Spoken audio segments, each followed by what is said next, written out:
Have you ever noticed how the harder you try to hold life together, the more it seems to fall apart? The more you replay the past, the heavier your chest feels. The more you chase control, the less peace you have. And somehow, even when nothing is wrong, your mind still won't rest. If that's where you are right now, this is for you. Because the truth is, most people aren't tired from life itself. They're tired from holding on to things they can't change, things people said, mistakes they made, respect they never got, outcomes they wanted so badly, versions of life that never happened, and that weight follows them everywhere. It sits with them in traffic. It lies beside them at night. It wakes up before they do. Maybe you know that feeling. Your body is still, but your mind keeps moving. One thought becomes 10. One memory becomes a whole story. A small moment from years ago still finds a way to ruin your morning. Someone ignored your message. Someone judged you. Something didn't go the way you planned. Now the whole day feels different. It's exhausting. But here's the quiet truth that changes everything. Peace doesn't come from getting everything you want. It comes from learning what to release. And this is where the Stoics understood something most people spend their whole lives missing. Happiness isn't found by controlling life. It's found by loosening your grip on it. Because the moment you stop fighting what already happened, your mind becomes lighter. The moment you stop demanding certainty from the future, your heart becomes calmer. The moment you stop needing everyone to understand you, something inside you becomes free. That freedom is peace. Think about how much pain comes from expectation. You expect people to be fair. You expect effort to be returned. You expect life to reward your good intentions. You expect your plans to work exactly how you imagined. And when reality doesn't match the picture in your head, suffering begins. Not because life destroyed you, because expectation did. A man spends years giving everything to his job. Long nights, missed family dinners, constant stress. He tells himself it will all be worth it when he finally gets promoted. Then one day, the promotion goes to someone else.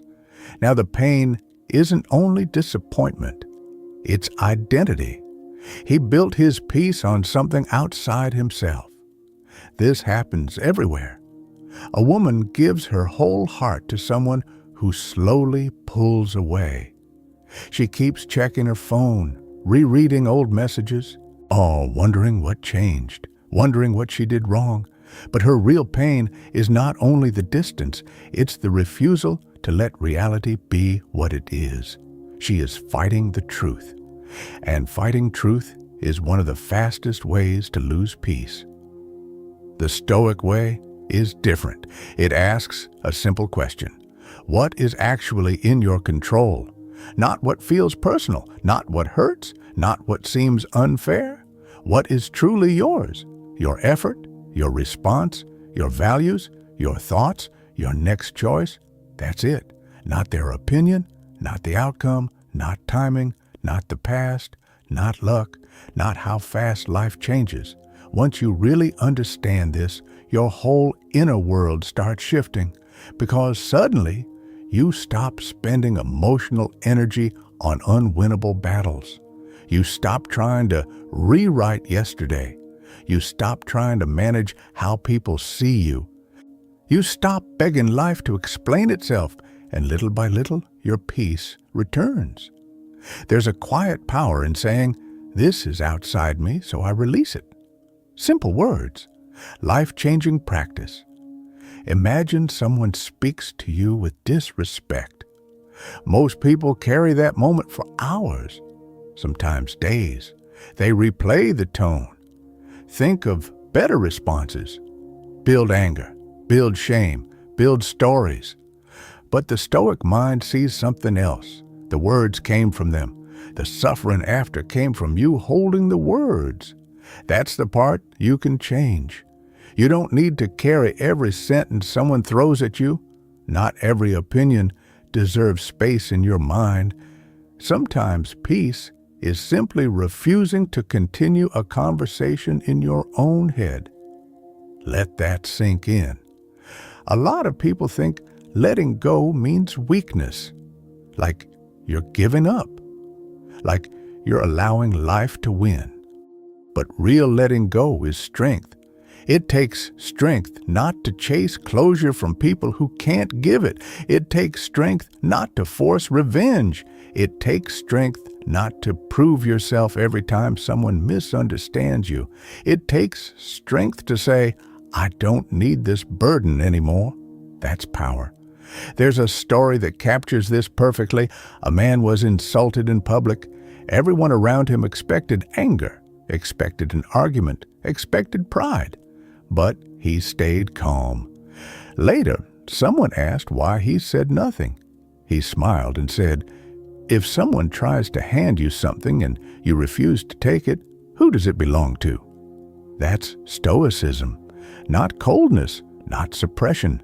Wisdom, knowing every reaction is a choice. And most people don't realize this, but so much suffering comes from mental ownership of things that were never ours. Other people's moods, other people's expectations, society's timelines, the pressure to be ahead, the fear of falling behind. You see someone your age succeeding, buying a house, getting married, building something impressive, and suddenly your life feels small. But compared to what? A timeline you borrowed, a race you never chose. Peace begins when you stop measuring your path with someone else's ruler. Your life is not late. It is simply yours. And this is where things change, because once you stop chasing the life you think you should have, you finally notice the one you actually do have. The morning tea, the quiet room, a conversation with someone who truly sees you, the strength you built from pain, the wisdom your struggles gave you. These things are easy to miss when your mind is stuck somewhere else. The Stoics practice gratitude not as positivity, but as clarity, to see what is here, now, without demanding more before allowing yourself peace. There's another kind of holding on that steals happiness, regret. This one is heavy. People replay old mistakes like punishment will somehow change the ending. They think if they suffer enough, it will fix what happened. It won't. A father remembers the night he lost his temper and said something harsh to his son. Years later, the son is fine, life moved on, but the father still revisits that moment. Again and again, he keeps hurting himself with a version of the past that no longer exists.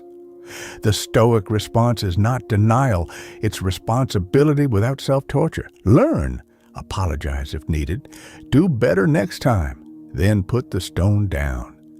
Because guilt is only useful when it teaches. After that, it becomes poison. And maybe this is exactly what someone watching needs to hear tonight. You are allowed to move forward, not because the past didn't matter, but because your future still does. Halfway through life, many people realize something painful. They spent years trying to earn peace from the outside. More money, more approval, more certainty, more validation, more signs that they are enough. But peace was never hiding there. It was waiting behind the noise, behind the constant proving, behind the endless mental arguments, behind the fear of losing what was never permanent. Here's the rehook most people need. What if the thing destroying your peace is not your life, but your attachment to how life must look? Sit with that. A man plans his future carefully, every year mapped out, every result attached to a timeline. Then life changes everything, a loss, a setback, a health issue, a door closes. He feels broken, not only because of the event, but because reality betrayed the image in his mind. This is why flexibility is peace. The Stoics knew life moves like weather, sometimes clear, sometimes stormy, always changing. The wise person doesn't scream at the rain, they carry an umbrella. Acceptance is not surrender, it is intelligent adaptation, and this makes daily life so much lighter. Traffic no longer ruins your mood. A delayed reply no longer controls your self-worth. A bad day no longer becomes a bad life. A mistake no longer becomes your identity. You learn to separate events from meaning. This happened, that's all. The rest is the story you add. One of the hardest mini stories in modern life is the silent battle people fight at night. The room is dark, the phone is down, the world is quiet, but the mind starts. What if I fail?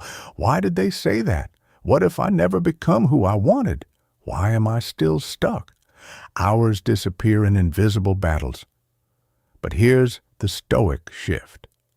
Not every thought deserves belief. Thoughts are visitors. Some are wise. Some are fear wearing a familiar voice. Peace comes when you stop treating every thought like truth. Watch it. Name it. Let it pass. Like clouds. You don't wrestle clouds. The same is true for loneliness. Sometimes the deepest suffering isn't being alone. It's resisting being alone. People fill silence with noise because silence shows them what they've been avoiding. But solitude can heal what distraction keeps open. When you sit with yourself long enough, without running, without numbing, without reaching for constant stimulation, you begin to hear your real voice again. Not fear, not comparison, not social pressure. You. And often that voice is much calmer than the world. There's a small story in everyday life that shows this beautifully. A woman sits alone in the early morning before everyone wakes up. No phone, no talking, just tea and the sound of birds outside. At first, the silence feels strange, then comforting, then sacred. For the first time in months, her mind is not chasing anything. That moment teaches her something no achievement ever did. Peace is available now, not later, not after success, not after healing perfectly, not after everyone finally understands her. Now. But most people miss it because they keep postponing peace. I'll relax when this is over. I'll be happy when I get there. I'll feel okay when they change. And life keeps moving. The Stoic path gently says, be here. Meet this day as it is. Meet yourself as you are. Respond well to what is in front of you. That is enough. And strangely, the less desperately you cling to happiness, the more often it visits. Because happiness was never meant to be chased like prey. It appears when resistance softens, when gratitude grows, when expectation loosens, when control becomes trust, when the mind stops arguing with reality. That's why letting go is not loss. It is space, space for breath, space for clarity, space for joy to enter where tension used to live. And maybe your life doesn't need a dramatic transformation right now. Maybe what you really need is smaller. Release one resentment. Drop one impossible expectation. Forgive one old version of yourself. Accept one thing you cannot change. Sometimes one release changes the whole direction of your inner life, because peace rarely arrives as a grand event. It arrives as a decision, again and again. To not pick up what weighs you down, to not chase what runs from you, to not build your worth on fragile things, to not confuse control with safety. Real safety is inner steadiness, the kind no rejection can steal, no delay can shake, no opinion can define. That is the Stoic kind of happiness, quiet, stable, deep, not loud excitement, not temporary pleasure, something better, a mind that no longer fights itself. So if life has felt heavy lately, maybe this is your reminder. You do not need to carry everything. You do not need answers for every question. You do not need closure for every wound. You do not need certainty to feel peace. Sometimes the bravest thing you can do is loosen your grip. Trust yourself. Trust this moment. Trust that what leaves creates room. Trust that what stays can teach. Trust that your calm is worth protecting.